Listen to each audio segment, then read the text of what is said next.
की कुर्सी किस किस नेता ने संभाली है और कितने समय के लिए संभाली है। आज की इस वीडियो में मैं आपको 15 अगस्त 1947 से लेकर आज तक के जितने भी प्रधानमंत्री रहे हैं सबके बारे में बताऊंगा। इस वीडियो को अंत तक जरूर देखिएगा। 15 अगस्त 1947 को भारत को स्वतंत्रता हासिल हुई और इसके बाद ही पूरे देश के पॉलिटिक्स में इंडियन नेशनल कांग्रेस का डोमिनेंस था। जवाहरलाल नेहरू ने प्रधानमंत्री का पद संभाला और उनकी लोकप्रियता आने वाले वर्षों में कुछ इस तरह से बढ़ी कि वो अगले 3 इलेक्शंस में भी प्रधानमंत्री के पद के लिए चुने गए। 16 वर्ष और 286 दिनों तक प्रधानमंत्री का पद संभालने के बाद जवाहरलाल नेहरू की मृत्यु हो गई। दोस्तों, आपको बता दूं कि जवाहरलाल नेहरू आज तक हमारे देश के सबसे लंबे समय तक प्रधानमंत्री रहे हैं।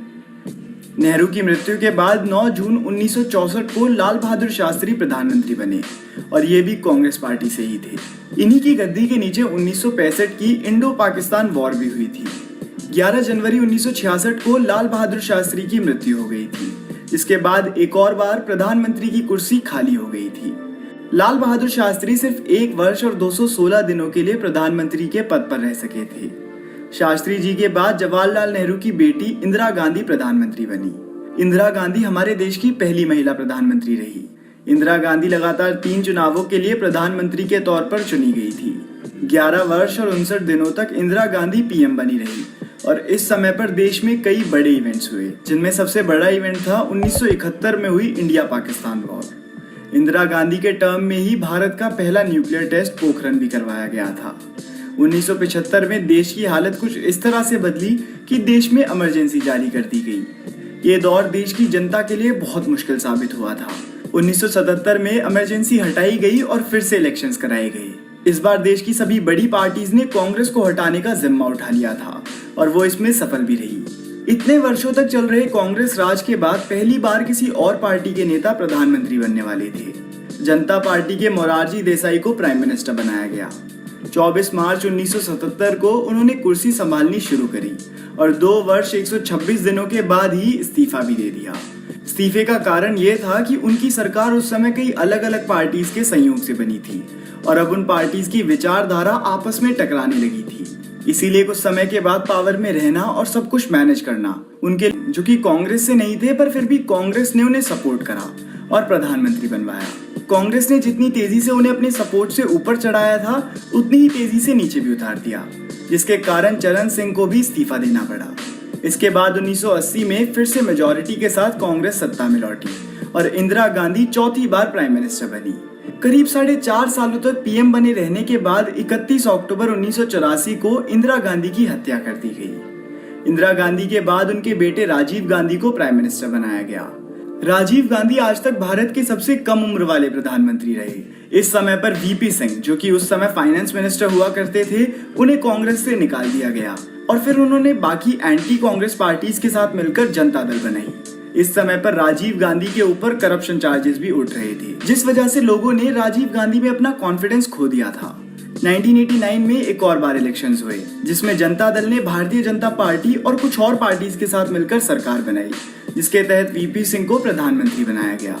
वीपी सिंह की बनाई सरकार में आपस में ही बहुत डिफरेंसेस बढ़ रहे थे, जिससे सरकार में स्टेबिलिटी नहीं हो पा रही थी। जब वीपी सिंह ने बीजेपी मेंबर लाल कृष्ण आडवाणी को अरेस्ट कराने के ऑर्डर्स दिए, तो इससे बीजेपी उनसे नाराज हो गई, जिसकी वजह से उन्होंने अपना पॉलिटिकल सपोर्ट हटा लिया और इसके बाद तो हालत और बिगड़ गई। वीपी सिंह को प्रधानमंत्री की पोस्ट से रिजाइन करना पड़ा।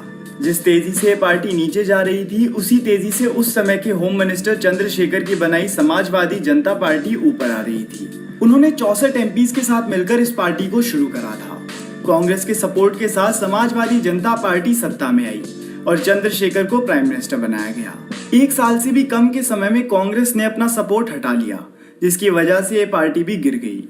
इसके बाद 1991 में इलेक्शंस हुए, जिसमें कांग्रेस पीवी नरसिम्हा राव की लीडरशिप में आगे आई और PV Narasimha Rao prime minister बने। नरसिम्हा राव पहले प्राइम मिनिस्टर थे जो साउथ इंडिया के रहने वाले थे।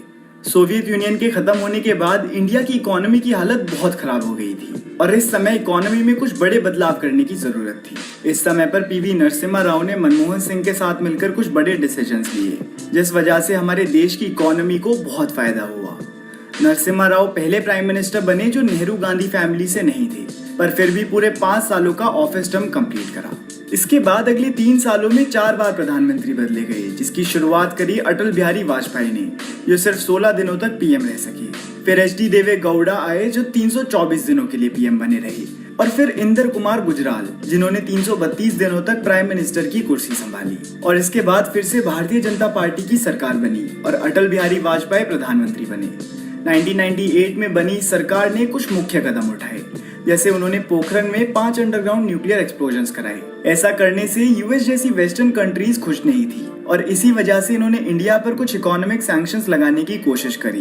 पर उस समय पर इंडिया के पास रशिया, फ्रांस और कुछ गल्फ कंट्रीज का सपोर्ट था, जिस वजह से सैंक्शन सफल न हो सके। इस समय पर ऑल इंडिया अन्य द्रविड़ा मुनेत्र कज़गम पार्टी ने बीजेपी से अपना सपोर्ट हटा दिया, जिस वजह से वाजपेयी की सरकार बिखर गई। इस समय पर पाकिस्तान के साथ कारगिल वॉर भी शुरू हो गई थी। इसके बाद 1999 में फिर से इलेक्शंस हुए, जिसमें बीजेपी ने मेजॉरिटी से अपनी सरकार बनाई और अटल बिहारी वाजपेयी प्रधानमंत्री बने रहे। वाजपेयी ने इसके बाद इकोनॉमी के हित में कई निर्णय लिए, जिससे इकोनॉमी काफी हद तक संभल गई थी। भारत में पहले के मुकाबले बहुत तेजी से सड़कें और हाईवेज बनाए गए। इसी समय पर प्रधानमंत्री ग्राम सड़क योजना के तहत देश भर में सड़कों का निर्माण कराया गया। फिर 2002 गुजरात कम्युनल राइट्स हुए, जिसमें करीब 2000 से भी ज्यादा डेथ्स हुई। इसके अलावा भी वाजपेयी ने अपने 5 सालों का ऑफिस टर्म पूरा करा और वो ऐसा करने वाले पहले नॉन कांग्रेस प्राइम मिनिस्टर बने। 2004 में चुनाव हुए और अब कांग्रेस बीएसपी और एसपी की मदद से मेजॉरिटी सरकार बनाने में काबिल रही और मनमोहन सिंह को प्राइम मिनिस्टर के पद के लिए चुना गया। मनमोहन सिंह देश के पहले सिख प्रधानमंत्री बने। 2005 में right to information act pass करा गया और कई देश जैसे अफगानिस्तान, रशिया और कुछ और गल्फ कंट्रीज से इंडिया के संबंध भी इस समय पर और अच्छे हो गए थे। मनमोहन सिंह के पहले टर्म में ही नवंबर 2008 के मुंबई टेररिस्ट अटैक्स हुए। 2009 में फिर से इलेक्शंस का समय आ गया और इस बार भी कांग्रेस सरकार बनाने में सफल रही। हालांकि दूसरी बार पीएम बनने के बाद मनमोहन सिंह पर कई घोटाले और भ्रष्टाचार के इल्जाम लगने लगे थे। 5 सालों के बाद समय आया आज तक के सबसे यादगार चुनावों का। 2014 में भारतीय जनता पार्टी पहले से भी बहुत ज्यादा मजबूत तरीके से लौटी थी और उनकी पार्टी का चेहरा बने नरेंद्र मोदी। नरेंद्र मोदी जैसी लहर देश में कई दशकों के बाद दिखी थी, जब पूरा देश सरकार में बदलाव चाहता था। इस चुनाव में बीजेपी को पूर्ण बहुमत हासिल हुई और गुजरात के सीएम रह चुके नरेंद्र मोदी को प्राइम मिनिस्टर बनाया गया। मोदी के आने से देश भर की पॉलिटिक्स में सेंस ऑफ ट्रांसपेरेंसी पहले से कहीं ज्यादा बढ़ गई। इसमें सबसे बड़ा योगदान बढ़ते इंटरनेट का भी साबित हुआ। मोदी की कई योजनाएं सफल रही तो कई फेल हुई, पर एक बात निश्चित तौर से कही जा सकती है कि जिस तरह से मोदी ने भारत को अंतर्राष्ट्रीय स्तर पर प्रेजेंट करा है, ऐसा अब तक कोई प्रधानमंत्री नहीं